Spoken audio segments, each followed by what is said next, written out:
ఈ నెల 16న కర్నూలులో జరిగే సూపర్ జీఎస్టీ సూపర్ సేవింగ్స్ విజయోత్సవ సభకు ప్రధాని మోదీ హాజరవుతున్నారు. ఈ నేపథ్యంలో కూటమి నేతల సమన్వయ కమిటీ సమావేశం జరిగింది. MLA Kalva Srinivasulu, TDP incharge Raghavendra Reddy, BJP, Janasena నాయకులు సమావేశంలో పాల్గొన్నారు. మోదీ పర్యటనను విజయవంతం చేయాలని కార్యకర్తలకు దిశానిర్దేశం చేశారు. జీఎస్టీ తగ్గింపు పేదలకు మేలు చేసిందని, స్థానిక ఎన్నికలలో కూటమి అభ్యర్థుల విజయానికి సమిష్టిగా పనిచేయాలని సూచించారు.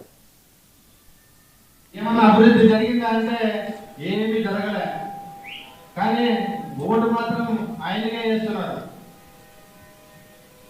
నియోజకవర్గం కూడా బాగుపడాలి, నియోజకవర్గం కూడా అభివృద్ధి జరగాలంటే మంచి ఒక ఎమ్మెల్యేని ఎన్నుకోవాలా, గ్రామం అభివృద్ధి జరగాలంటే మంచి ఒక సర్పంచ్ ఎన్నుకోవాలా.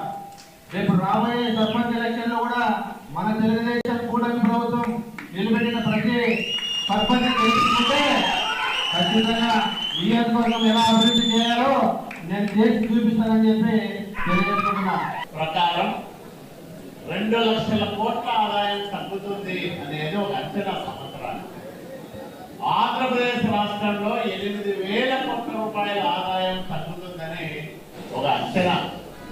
ఇలాంటి సంస్కరణలను నిర్మలా సీతారామన్ గారి ఆధ్వర్యంలో ప్రధాని నరేంద్ర మోడీ గారి నేతృత్వంలో కేంద్ర ప్రభుత్వం తీసుకురాబోతా ఉంది అని తెలిసినప్పుడు మొట్టమొదటిగా సంపూర్ణమైన మద్దతు ఇచ్చిన నాయకుడు మన నాయకుడు నారా చంద్రబాబు నాయుడు. ఏమన్నా అభివృద్ధి జరిగిందా?